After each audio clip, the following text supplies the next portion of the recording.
Pozdrav dragi gledatelji. Hajduk nas je po ko zna koji put još jedanput uspio iznevjeriti. Sada im je falilo samo 30 minuta do Velike Gospe kako bi dočekali novu europsku ponudu, nadu. Ali opet se dogodilo nevjerojatne stvari koje ne piše ni u bajkama, basnama, braće Grimm, ne znam šta da uopće više rečem. Evo ti nastavi, ja ne mogu više ovo. Pa stvarno katastrofalan drugi produžetak, jednostavno što se tiče obrambenog dijela Hajduka, stvarno ne znam po koji puta se ovako nešto mora dogoditi Hajduku da jednostavno ovo prokletstvo nestane i više ga ne bude. I onda još onaj pokušaj u 120. plus kojeg je skinuo s crte neko od igrača Dinama iz Tirane. Znači tako blizu, a tako daleko. Jednostavno nemam više riječi. Crveni Bambe, ne znam, možda da počnemo s tim crvenim kartonom Bambe koji je bio toliko glup i jednostavno očekivao sam ga već dulje vrijeme, ne znam zašto je Durdov ušao umjesto Brajkovića, a ne umjesto Bambe koji je imao žuti i radio je prekršaje konstantno i baš me razljutilo to što se izvadio Brajković, a ne Bamba. Pa da, Bamba je praktički bio na rubu drugog žutog.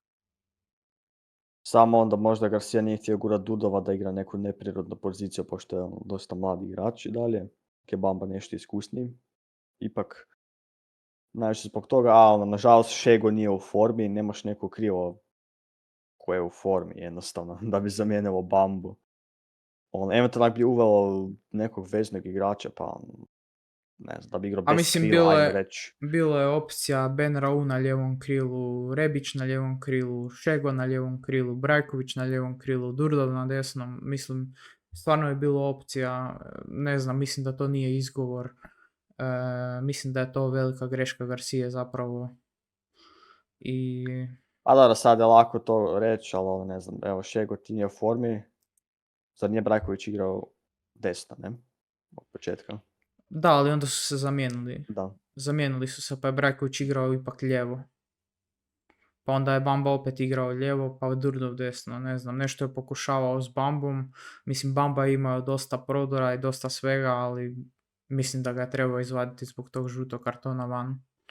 Jednostavno glupo zarađen crveni karton. Neoprezno. Baš glupo. A sad kad gledaš iz zamjene, nije ima ni Garcia baš neko dobro rješenje prvih 90 minuta, ne. Napravio je 2 zamjene, ušao je Durdov i ušao je...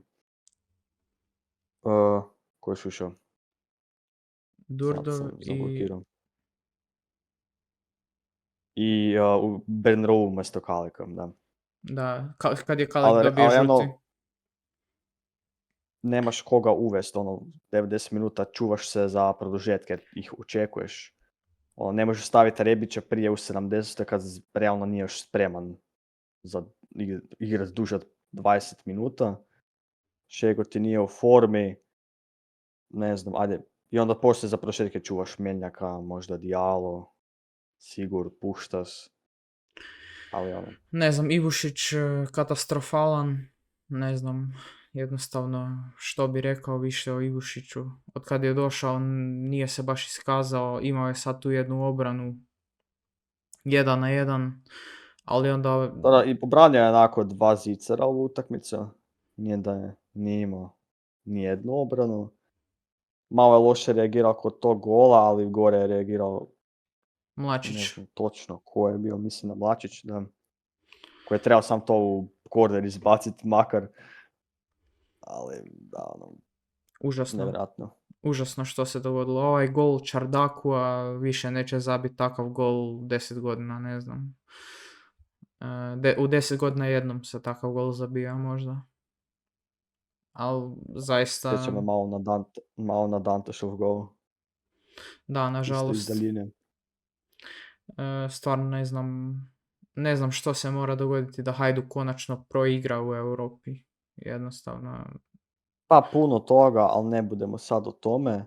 Jedno mogu spomenuti Livaju koji po meni jednostavno nije napravio ni jedan potez utakmice koji bi promijenio bilo šta, ne.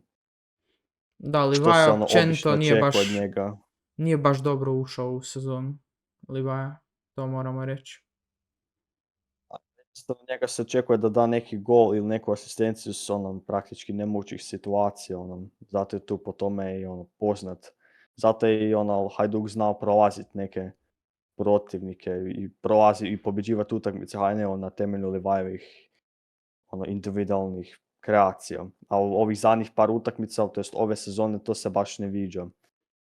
Sada je bio taj Livaja faktor prisutan u ovoj utakmici, ja mislim da bi taman ipak uspjeli proći Dinamo City. I naravno da nije bilo tog crnog kartona, ali Ne znam, nekako i dalje ostajem pri tome da je najveći problem obrana. Jednostavno fali još bar jedan kvalitetni stoper. Evo imamo sad tog Ronračija, ali on nema pravo nastupa u Europi. Tako da eto. Skelin se ozlijedio. Jednostavno baš nije bilo, malo je falilo i sreće što se tiče tog zadnjeg dijela, znači, to jest obrane Hajduka, dakle ozljeda Skelina. Skelin koji je bio, pa neću reći bolji od Mlačića, ali definitivno, pa bio je zapravo bolji izbor od Mlačića. Mlačić puno neiskusniji, mislim dobro, oba su neiskusna, ali Skelin je već se uigrao s Šarlijom i...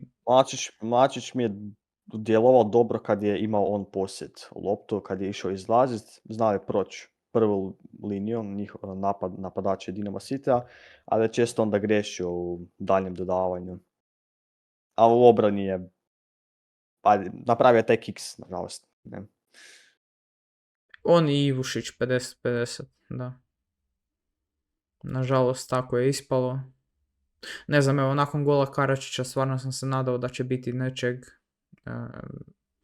da bar neće dobiti Hajduk 2 gola i dogodilo se točno to što se nije smjelo dogoditi. Stvarno užasno. A dobro, ništa, mislim da smo stvarno rekli sve što smo mislili reći. Hajduk opet bez Europe. Nažalost. 30 minuta do velike gospe, kao što si rekao.